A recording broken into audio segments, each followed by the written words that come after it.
I'm Benjamin Chen. I'm the head of sales for Playdom. I run and am in charge of all the brand integrations and how, as a company and with our individual game teams, how we interact and work with brands who want to become more part of the social games ecospace.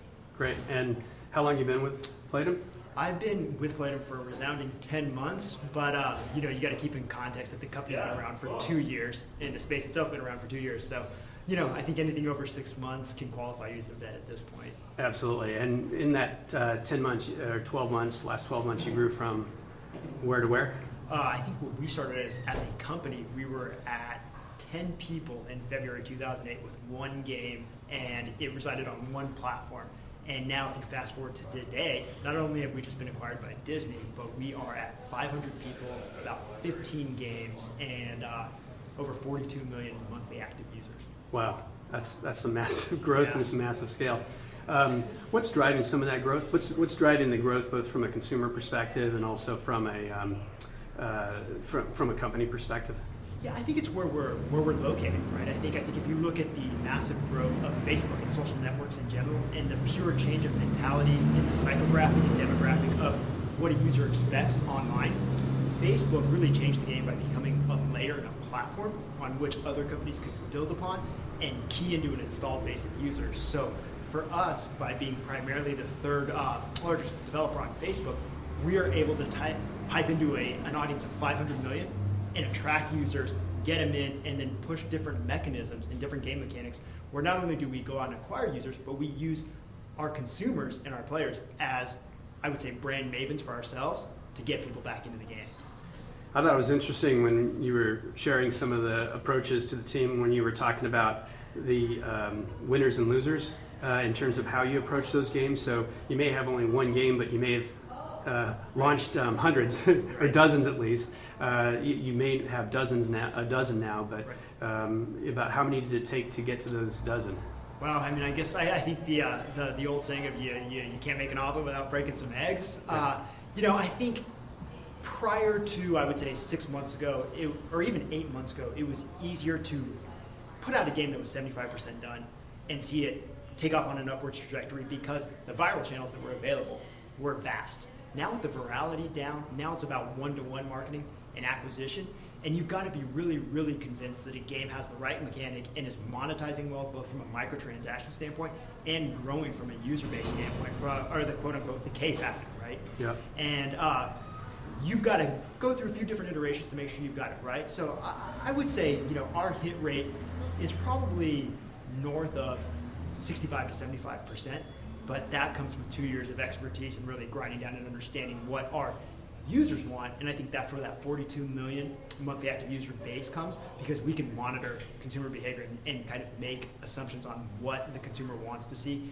and what genres and trends are really coming out in the marketplace. Well, speak a little bit to the intelligence of the consumer, and also to, again, I want to keep harping a little bit on the, you said feeding the winners, feeding the winners and starving the losers. Well, consumers are smart, and they realize, if you look at the statistics, average time spent on a game like Social City is 50 minutes per session. And people are at 3 million daily active users, 12 million monthly active users, who literally, we don't see any drop off in engagement until level 29, right? To get there, and keep in mind only 1 to 5% are spending, so other people are grinding through. So when you have that context, the audience is vast, and literally, it's unbelievable in how it's taken off. But consumers are smart, and they don't want to dedicate any time to something that they see won't be supported for the long term. And if they're spending money, they want to make sure that they come back and the game's still there and they're not losing money. And on the flip side, 39% of people come to social platforms and social graphs specifically to play games. So games have become the way friendships are made, collaborations are made, and so the game itself is a medium in which to facilitate friendships and dialogues through those mechanics. And I think when you look at consumers, they know that, they're aware of that, they want authenticity, they want to know that the game's going to be there for the long haul so that they can dedicate and commit their time to it. So that's a great way of talking about respecting the consumer in a way that says we're not going to try to outsmart you, we're not going to try to trick you into something. And sometimes it feels like that might even get in the face of some other marketing objectives or business objectives you might have. So how do you juggle all that? I think we look at it from a pure product standpoint, what's best for the game and what's best for the user. And that's being additive the entire experience. So we look at partnerships with brands and their content and their assets as additional content for the game. That way we make sure it's contextual, it's additive for the user, it's additive for the gameplay, and unlocks a value exchange through the brand in order to really get the consumer the payoff that they want. If you stick to those tenets and those principles, then it just becomes part of the equation. And within that, there's a scalability issue because we want to customize everything to the nth degree to make sure that it fits all those non-negotiable characteristics that we've set forth. So nowhere in a Playdom game will you ever see a 728 by 90 or a 300 by 250 ad, because that's inauthentic and it's not meaningful for the user. And again, it goes to the smarts of a consumer and how the marketplaces has shifted. So what's a brand's role in a place where you've got a pure play entertainment environment that's really between them and their friends? Well, I think, it depends on the context, but it's being added to the experience. It's about unlocking a value that previously did not exist within the game, but within the context of what the user flow and the user experience and what the user's looking for. So when a brand inserts themselves into that equation, there's a win. Because consumers, again, I know we keep harping on intelligence, respecting the intelligence of a consumer. They want authenticity too. They want real brands as part of that flow because it makes what they're doing real. We just have to be very, very tactful in how we do that.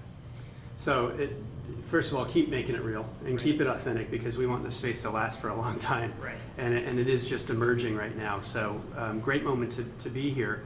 The question I have is, how big do you see this thing going in the U.S. and globally?